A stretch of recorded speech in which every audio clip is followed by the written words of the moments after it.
So I named my talk originally An Incredible Miracle. And after I've been here and listening to the other 11 guys, I think we could all name our stories Incredible Miracles, because the journeys everybody's been on is just incredible. How bad was it? Well, a little overview. I grew up in Detroit, Michigan in the volatile times following World War II. I was the second of 4 kids. I'm going to tell you about the 2 big secrets I used to keep to myself during those Detroit days and for a long time after. Before I had the good fortune, years later, to ask for help from those skilled at helping my disorder in the ways that I needed help. My wife, highly qualified therapists, friends, Alcoholics Anonymous, adult children of alcoholics, and my own intense desire to learn. My first perpetrator told me for several years that I would die if I told anyone what he did. So I never did until I was almost 60, and then only in parts of my story at a time. I had told myself, I can't die until I die.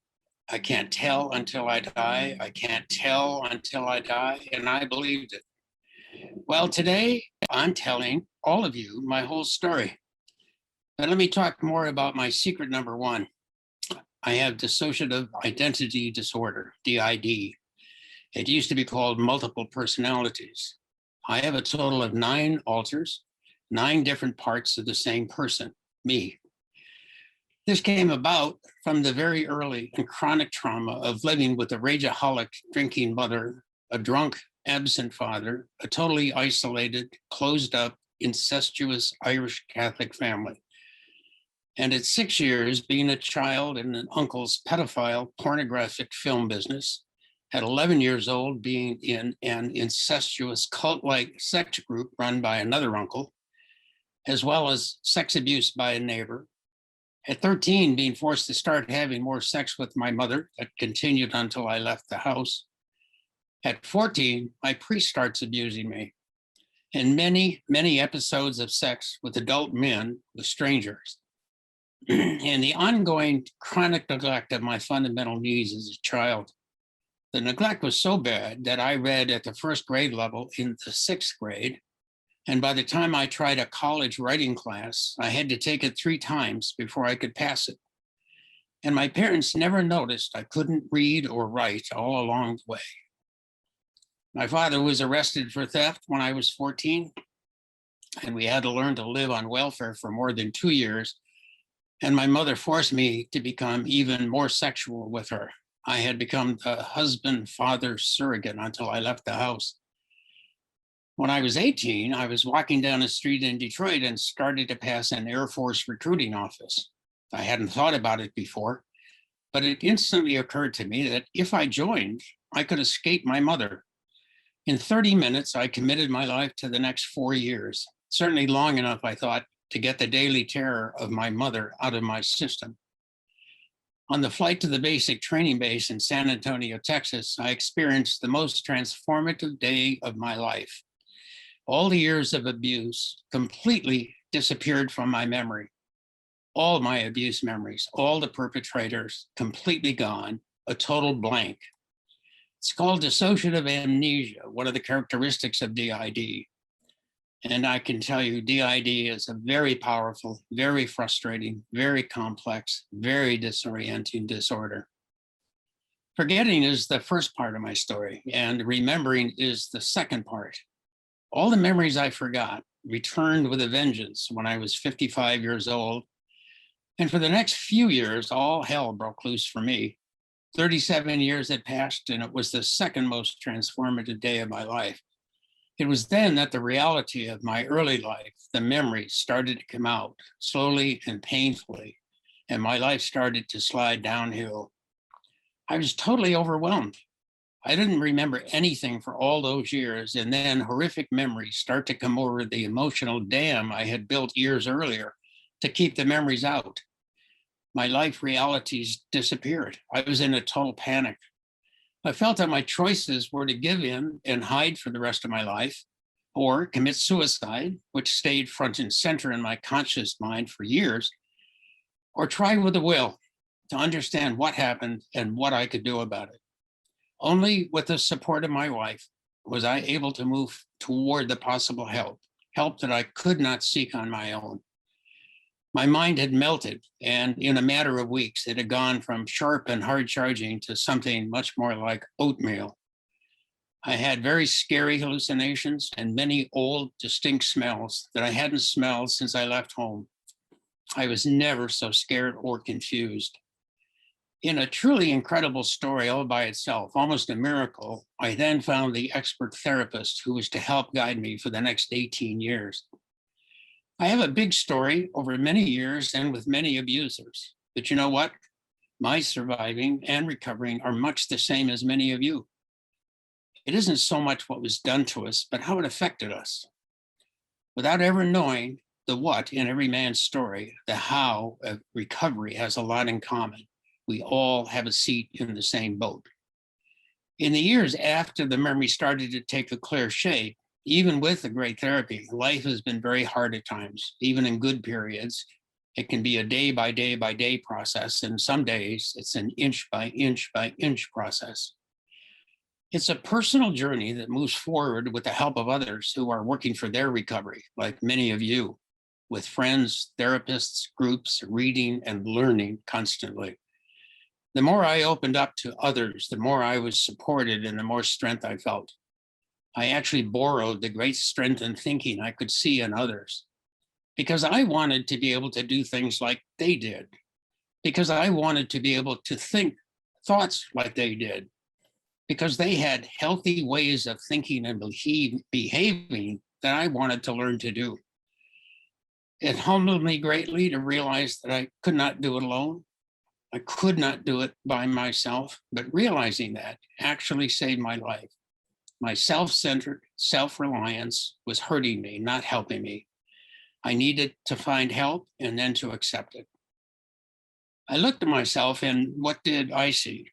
A relentless persistence to move forward in every way I could, not just thinking that it's about abuse recovery, but more importantly, life recovery, all aspects of my life, the whole 360 degrees of my life.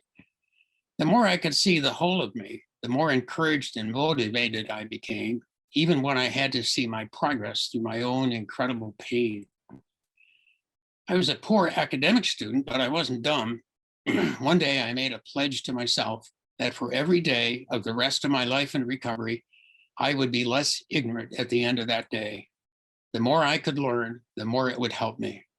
Some of the examples from my beginning thinking: learning to accept even more of my own difficult and complex story, finding where I could get the specific kind of help and knowledge I needed, learning more about how recovery from sex abuse of men works, and paying attention to where my masculinity was threatened. And these are just a few. I was emotionally unstable for several years after my memories came out. My therapist helped me stabilize my emotions and cope with all the new needs I suddenly had on a daily basis. My behavior had put my job at risk, my retirement, and I didn't want to end up like my father. No retirement, no money, and a terrible sense of self. When I was a teenager, my mother used to scream at me, "You're just like your father, you're stupid." And she said this virtually every day until I left the house. This from a mother who was forcing me to have sex with her. Now, years later, I am committed to not be like my father. My DID is very stable now. I still switch occasionally, but in my early days, I was not able to predict which part of me would wake up in the morning.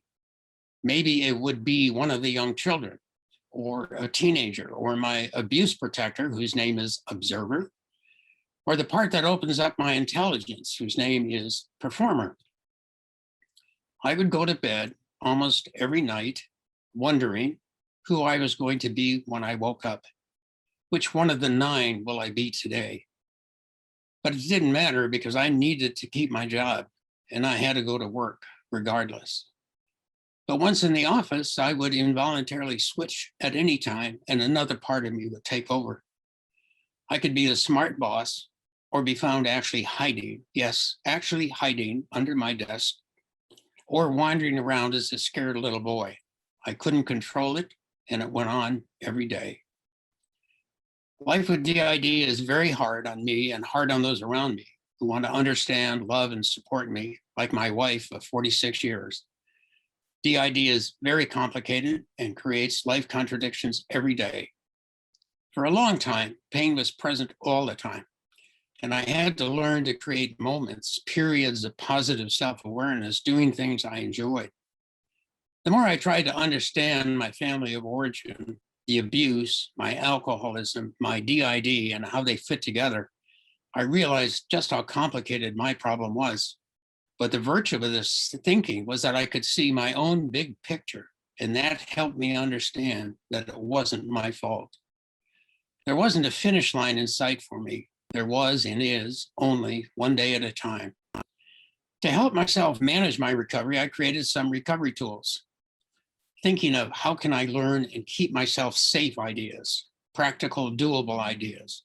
I journaled almost every day, and as I did, I was learning to accept the brutal honesty of my life as I wrote.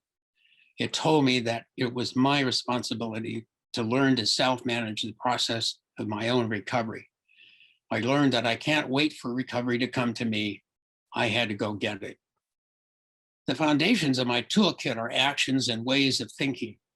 The goal of each was to try as hard as I could to understand it and apply the lessons I learned.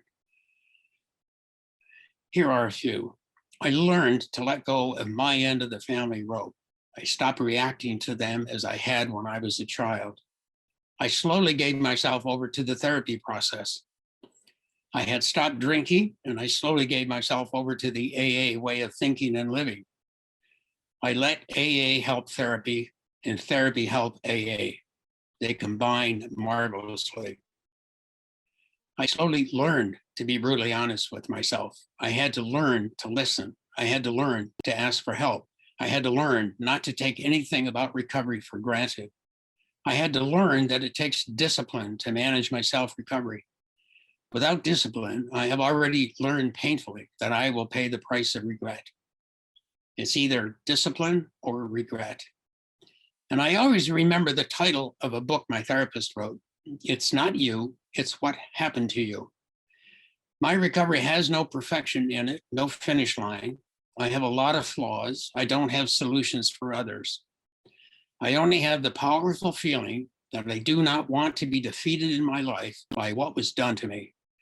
If I give in to my pain, to my isolation, to my secrets, to my fears, I will not succeed in managing my life. One thing I practice is turning around and looking back. I take pride in realizing how far I've come from being a victim. I'm still flawed. I'm a proud survivor of chronic sexual abuse who put in the hard work and is no longer the victim, no longer the scared child, but a forward-looking man who has come such a long distance, such a very, very long distance. It's all about my progress. It's not about my perfection. I've come so far that I really like myself. And in our world, if that isn't recovery, I don't know what is. And all 9 of my parts want you to know they are greatly relieved that I just told my story for the second time and I did not die. As we say in AA, don't quit before the miracle. Thanks.